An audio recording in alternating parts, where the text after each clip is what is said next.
Yun, maraming salamat. Thank you.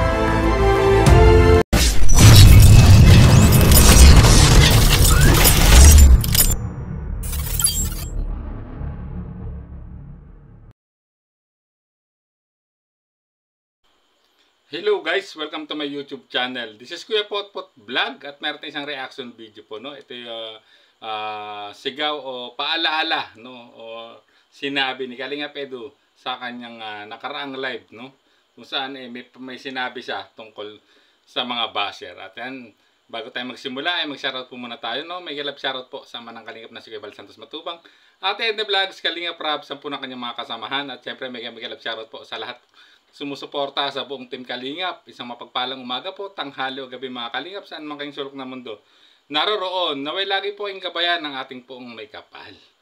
At guys, meron tayong ipapakitang may video clip kung saan may sinabi rito, no, may mensahe po si Kalingap Edu sa mga bumabatikos at mga basher po ng Edsi at ng baser po ni Kalingap Edu, guys. So pakinggan po natin ang kanya naging salubin rito, no, sa kanyang nakarang live po. So pakinggan po natin.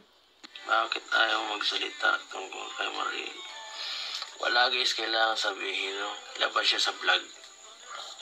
Saka yung tao na expose sa sokmed. Yun po ang dalilan. Kahit anong sabihin ko na kaibigan, di kayo makikinig. So, ano pang point? Tama nga naman dito si Kalingap Edu, no? Ano nga naman talaga ang point, no? Dito sinabi na niya na kaibigan lang niya si Mariel. Although marami pa rin talagang bumabatikos, no, kay Kalingap Edu tungkol nga kay Mariel, kung saan talagang inuugnay nila ito kay Kalingap Edu. At yan, tama naman ang sinabi ni Kalingap. Ano pa ang saysay nga naman ng pagsasalita niya kung hindi naman talaga paniniwalaan, no, ng ibang mga supporters, no? Sinasabi niyang kaibigan lang niya si Mariel.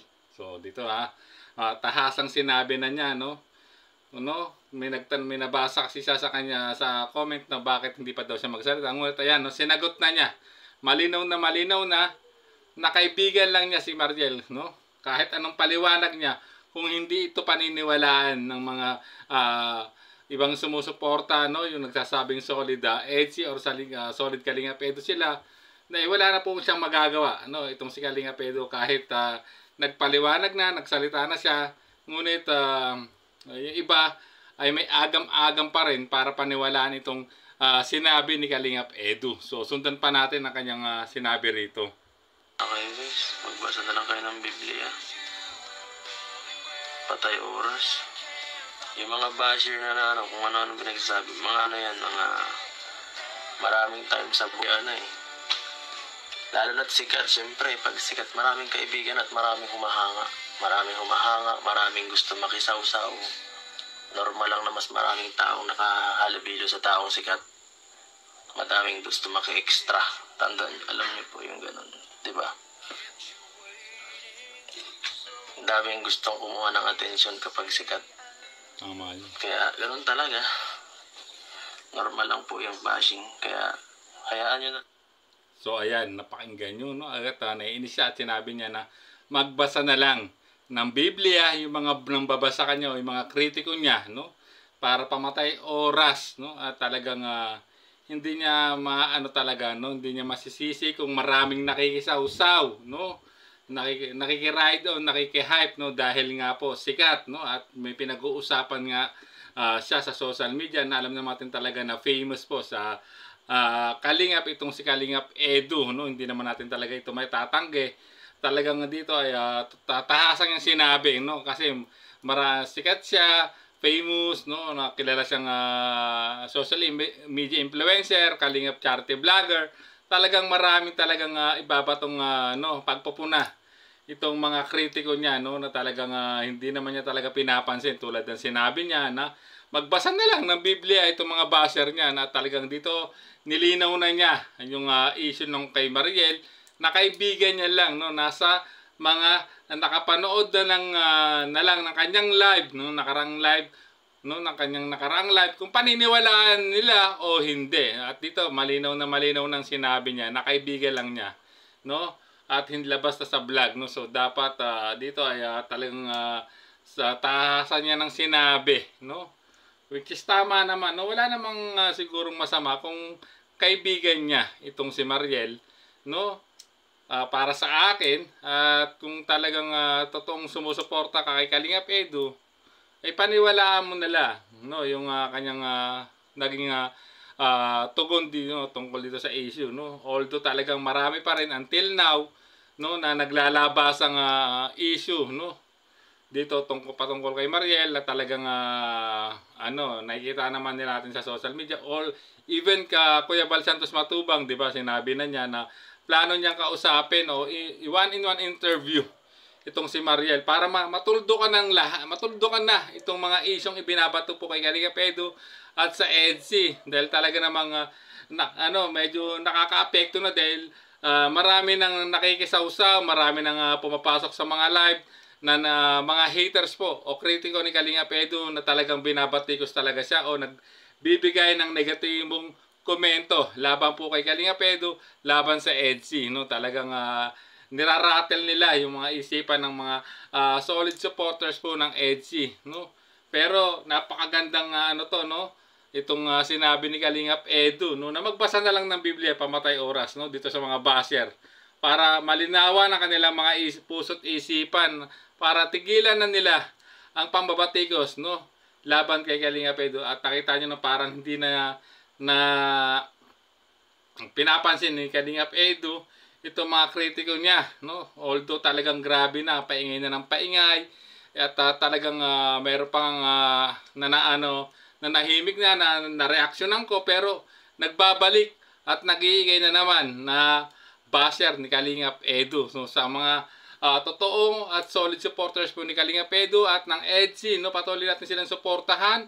Huwag na nating intindihin yung mga basher, tulad ng sinabi ni Kalingap Edu, magbasa na lang sila ng Biblia at ipanalangin na lang natin na malagpasan nila, no, at ni Kalingap Edu ang lahat ng mga pagsubok na ito, no, kasi ito ay masasabi nating challenge o pagsubok talaga itong nagiging isyong ibinabato po kay Kalingap Edu at sa EDC, na talaga namang alam natin na grabe na yung ipinupukol sa dalawa, no. Talagang pinipilit nilang sirain o wasakin o paghihiwalin itong tambalang ito, na talaga namang grabe ang kilig na idunulot ito, lalong-lalo na sa mga kababayan natin nasa Hong Kong, kung saan itong mga nakarang linggo lang ay kanilang muling binisita itong solid supporters po ng Kalingap sa Hong Kong. So ayan guys, no, ay sana ay liwanagan na kayo dito sa sinasabi, dito sa naging paliwanag po ni Kalingap Edu,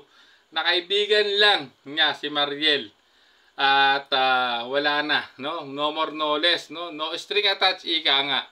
So marami lang talagang gustong makisawsaw, mag-ingay, no, makigilo, no, dito sa isyong inuugnay kay Kalingap Edu. So hanggang dito na lang ating maikling reaction video. Maraming salamat po. At siyempre, bago tayo tuloy ang magtapos, ay mag-shoutout po na tayo, no? Big love shoutout po sa Kalingap Edu Global Supporters, EDC Global Supporters, Kalingap Edu United Fans, no, ENV International, Kalingap EDC International, Team EDC Marathoners, no, EDC and Edu Marathoner by Kapudi Mix Channel, at siyempre kay Miss Kapudi Mix Channel, sa Pretty Nanays na nagiging vlog ng Solid EDC Singapore, kay Janice Safigaw, kay G. Soleño, kay Sir Lito, kay Ma'am Rexy, at sa lahat ng individual marathoners po. Ganun din po sa lahat po ng mga Bios Reactors, Karepa Reactors, Ambassadors, na sa lahat po ng Kalingap Planting Pods. Mega love shoutout po sa inyong lahat. So hanggang dito na lang ating reaction video. Hanggang sa muli po nating reaksyon. There's a vlogger named Kuya Papa, spreading good vibes, giving all he's got. With a camera in his hand, he hits the road, capture moments, sharing stories untold. Kuya Papa, he's the one we adore, bringing smiles, he's got so much more. In this crazy world, he is a ray of light.